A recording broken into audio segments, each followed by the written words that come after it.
we've made progress, and I think if we have an operational rate, when you look at 99.5% on-time delivery, we're checking on folks. And the officers that work in the Harris County Jail, in my opinion, do it better than anybody else. You can't know how astronomical that goes on there. When you're talking about medical services, they see hundreds and hundreds of people in a 12-hour period.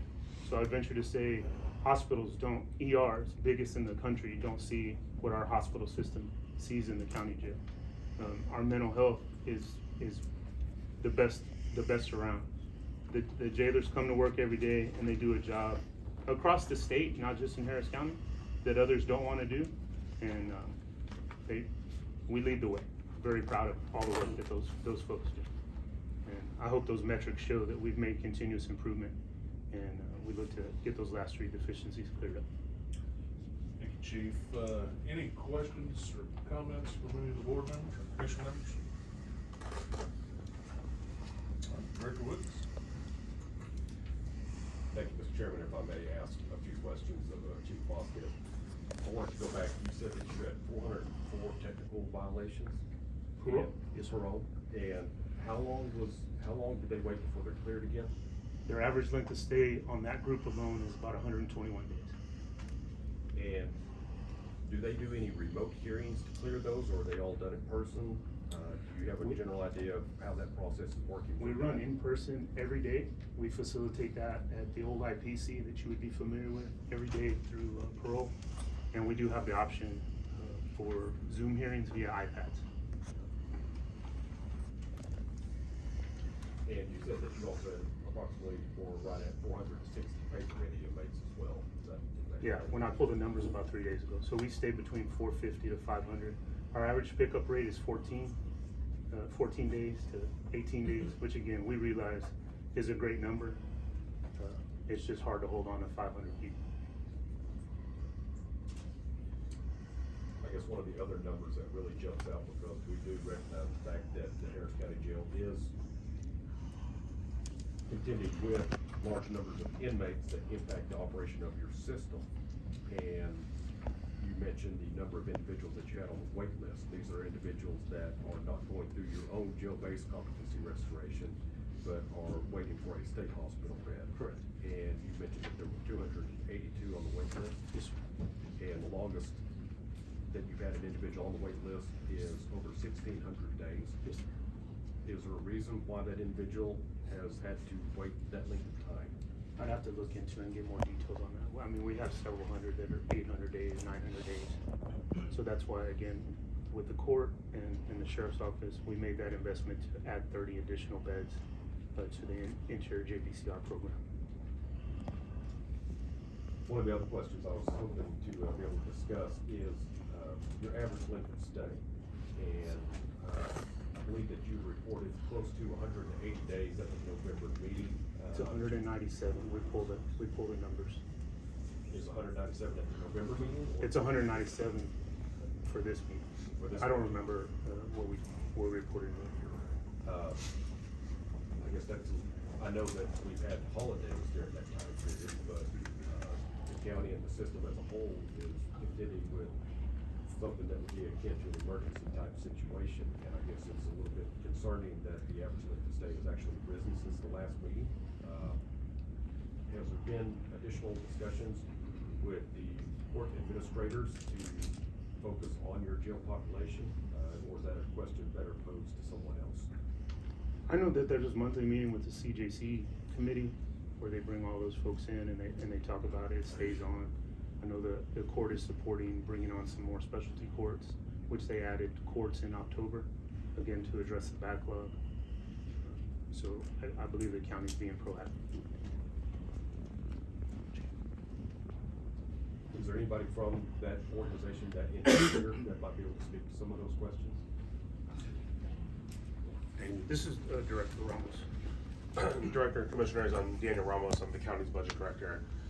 There has been a huge investment that we made, added 3 additional courts. There will be 3 additional coming online in September. And we're working towards getting facilities and staffing for all of those already. We've also added staff in both public defender We've added capacity at the Harris Center in order to do the mental health assessments. We've added capacity for our interpreters. So there's been a huge, I believe the number is close to $40 billion in our justice system to be able to add capacity, to be able to process cases. And one of the things that I look at to really see that how much that volume has increased year over year. Last year, we were $36 million more in indigent defense than we were the year prior. Some of that was the rate structure change, but the vast majority of that was just billable hours. So you're seeing the courts are seeing more people. We're hoping as we get better alignment on the data that it'll start to see the momentum grow on the jail population. I can tell you that the county as a whole is fully invested in the jail, reducing the population and coming up to standards. And that's why me and the county administrator are here. Thank you. Do you have a goal in regards to what you are shooting for average length of stay? Is there any sort of metric? I understand the dollar value, but looking for a general idea of what we're looking for and how quickly. When you said September, did you mean September of last year or this September coming up? So 3 courts were added September of last year and they're in full operation.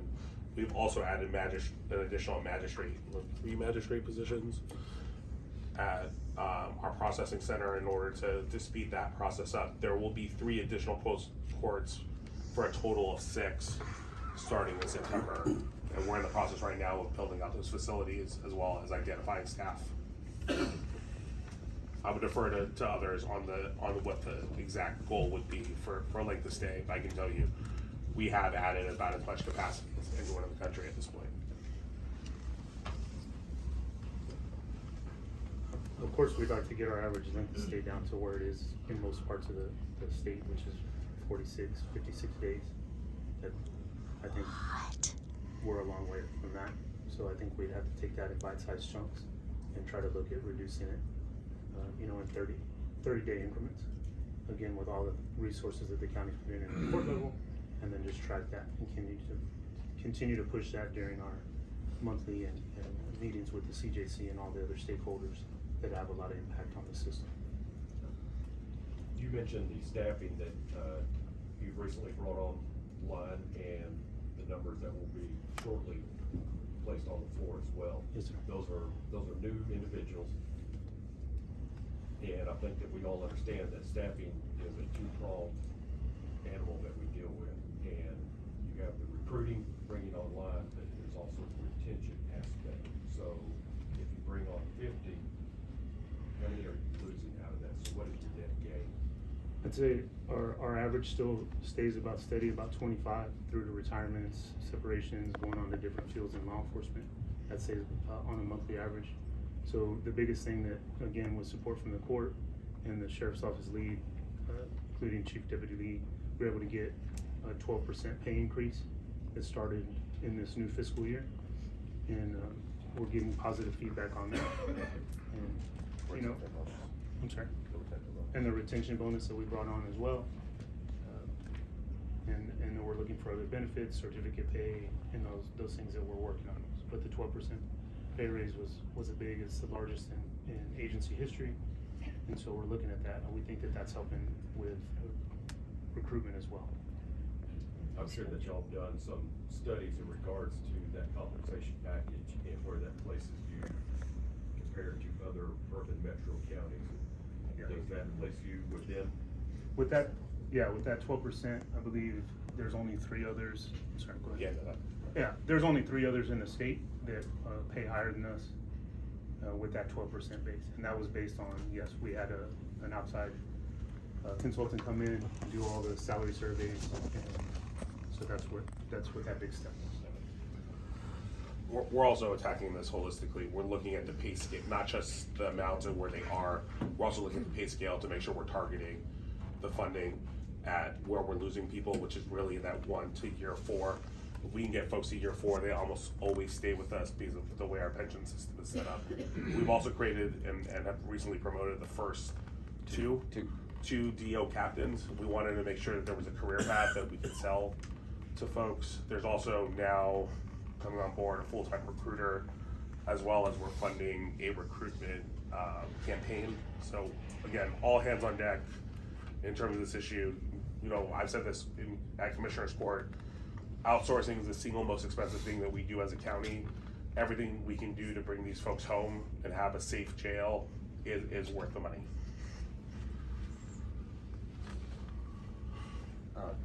Director Wood, Chief Deputy Mike Lee, it's an honor to be here, and just, I just wanted to say that, having the county administrator here, the budget officer here, we're here to support Chief Vasquez and the work, the 1,600 detention staff we have.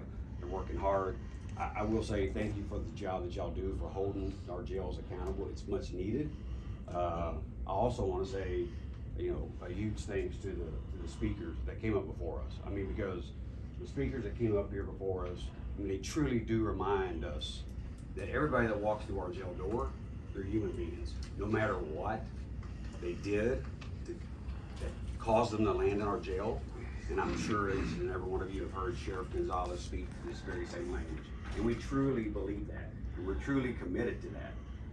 And so one of the things that I wanted to point out that we've done just in the last couple of months with the support of the Harris County administration, which is a significant investment, was that we want to prove that we are wanting to be a transparent agency. We are troubled by things that we see in our jail. When we hear about our attrition rate, not all 30 people leave on their own, under their own will. Many of those are terminated. Some of those end up in the district attorney's office, indicted. We take those incidents seriously. So we just started 2 months ago with I'm proud to say we're the first jail that I know of in Texas, or maybe a smaller one, but I know we're the largest jail in the United States that has just rolled out body-worn cameras on our detention officers. And in a 2-month period, I got the report this morning, we have 532 deployed already on our detention officers. And that's because we're committed to transparency. The public should know what's going on at jail. And we do take these issues serious. These folks have not said no to anything I've asked for, and trust me. Daniel and I are on the phone every day, and I'm asking for stuff every day, and they are stepping up, and we're doing our best. It is, and I'm here on behalf of these 1,600 detention officers. It's like any other industry. Do we have some bad apples? Yes, every industry does, whether it's airplane pilots or detention officers. But the vast majority of those people come to work every day, do a great job in an operation, conducting 17,000 rounds a day. 17,000 rounds a day, and hitting almost a 95 to 98% on time rate, while also getting distracted by emergencies, making sure 10 million meals a year are cooked, the laundry is done. I think we do a phenomenal job, but I can tell you, there's always room for improvement, and we're committed to that. And so, but I do thank you for, all of us need to be held accountable, no matter what position we have in life.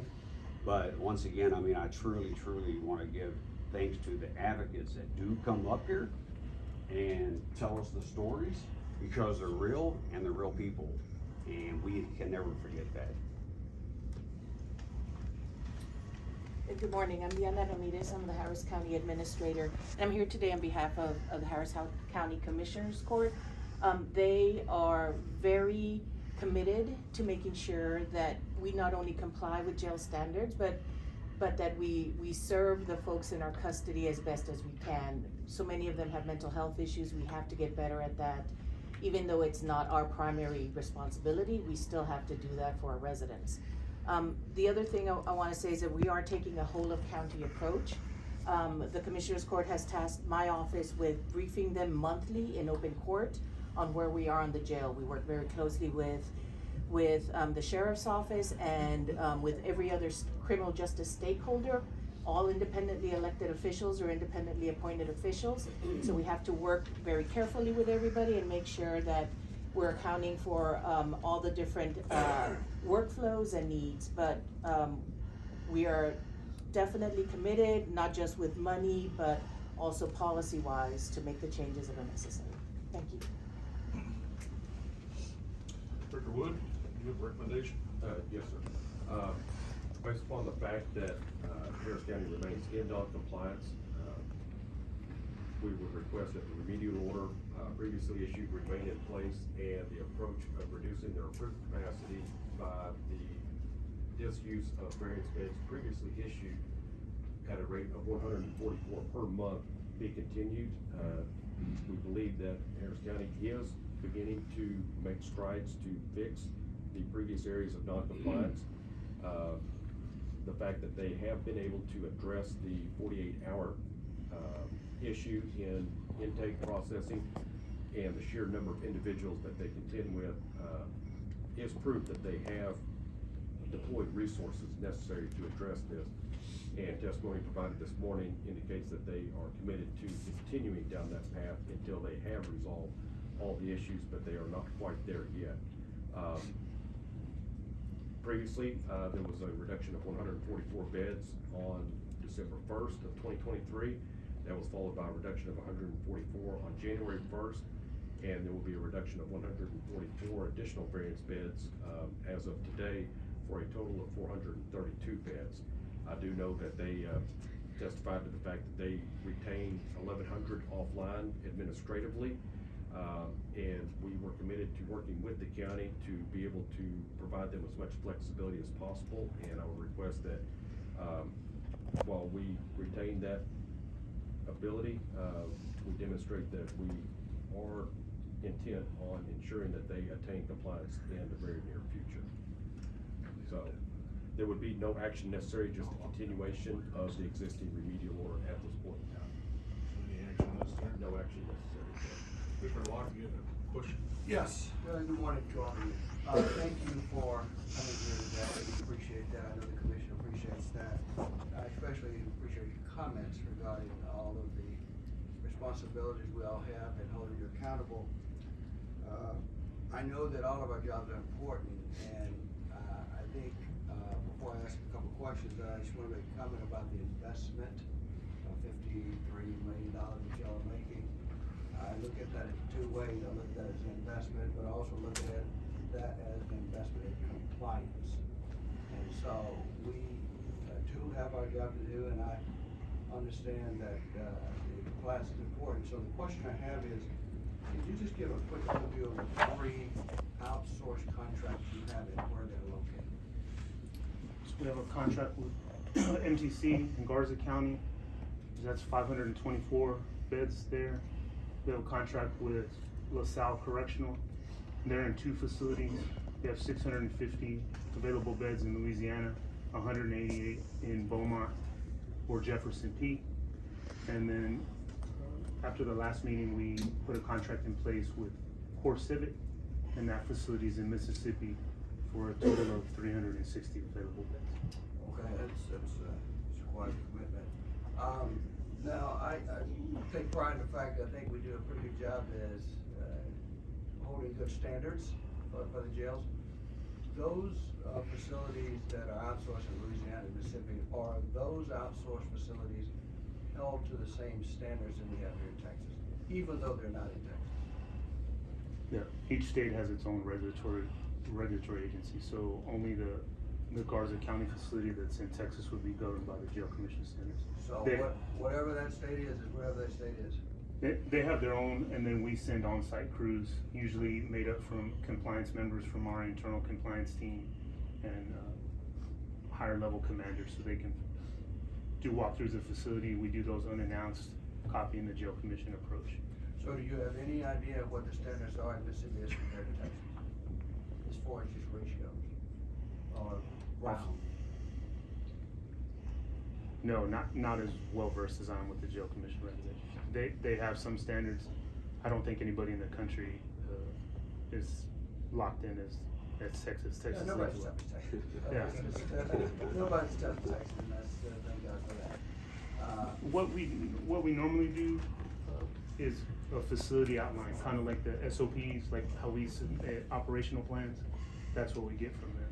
So we can see what their staffing level is going to be. We key in on medical, access to courts, and quality of life issues. And then when we go and do the on-site, we're looking at the hardscape of the facility. You know, is the fire emergency, all those type of things when our on-site crews go in. The only thing I would request,